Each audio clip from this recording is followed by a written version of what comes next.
All right, on to part 3. Here we go. Teddy Roosevelt. The anthracite coal mines in 1902 kind of made a name for himself. What happened during that coal strike and what did Roosevelt do that was kind of unheard of prior to that time period? You're also going to have to make sure that you review the Elkins and Hepburn Acts, as well as the Newland Acts, all important acts that occurred during Roosevelt's time as president. Teddy Roosevelt, what did he believe about trusts?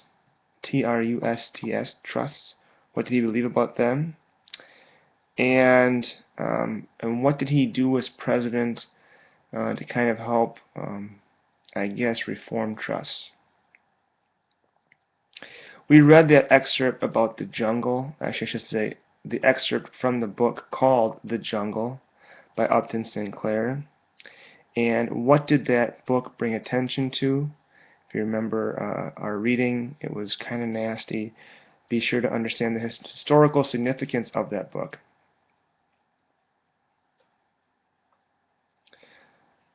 All right.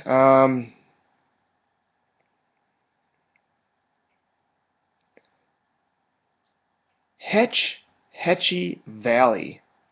What is it? Why is it important? Do you know? I'll give you a hint. It has something to do with, there's kind of a split in the environmentalist groups of the progressives, all right? Know what those two groups are, and know what the Hetchy Valley, what happened regarding that situation, that dam. All right.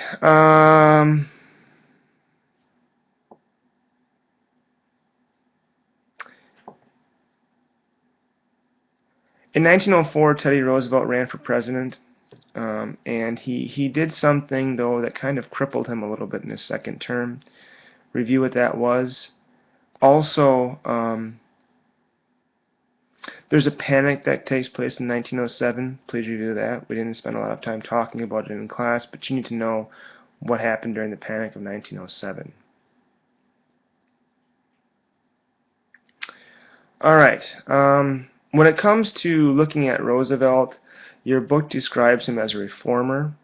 Understand what type of a reformer they claim he was, and it might kind of surprise some people when we think about Teddy Roosevelt, the progressive.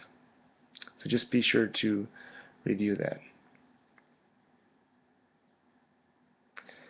All right. You're going to be asked a couple questions about William Howard Taft and what he did as the president. So please be sure to look that up. That's in chapter 28. And you'll also be asked about TR, it's Teddy Roosevelt, and his decision to run for office in 1912. Okay, so please be sure to have that information down pat. Okay, I think that's it for chapter 28. That takes you through about question 55, which means that we've got a few more questions. Again, 75 total, and but the last 20 are going to come from chapter 29. Did I say it right? So that was chapter 28 we were just on.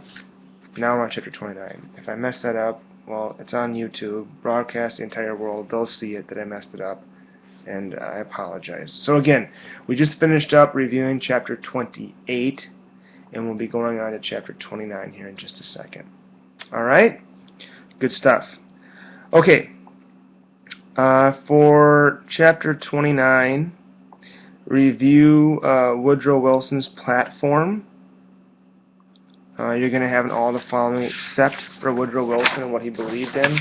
So again, I know you're all tickled to do those kind of questions, and if I could, trust me, I would put all the following except or which of the following is not type questions in the test, but I don't want to spoil you guys too much. All right, Jane Addams, she did something with regards to nominating Teddy Roosevelt. What was important about that? Review the differences of New Nationalism and New Freedom. That's all I'm going to say. That's it. Nothing more. New nationalism versus new freedom. What was the difference? There were 4 candidates that ran for election in 1912 that were kind of made note of in your book. Know who they were. And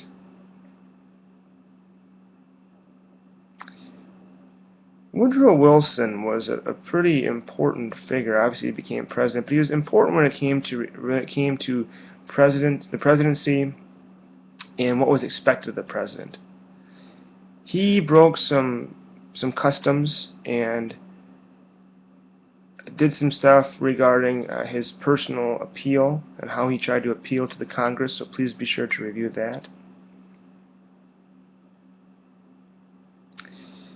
Wilson had we talked about the three-prong approach to taking on his progressive agenda, what he wanted to get to take care of,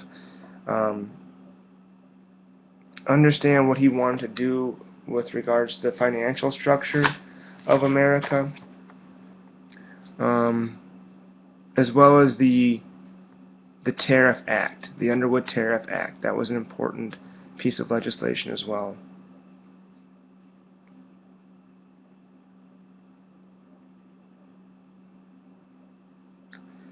All right.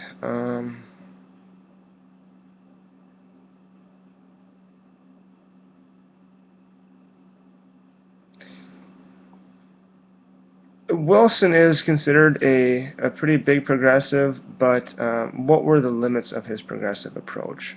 Please be sure to look that up. Alright, we're going to stop right there because we've got about 3 minutes left. We'll finish up here in just a second.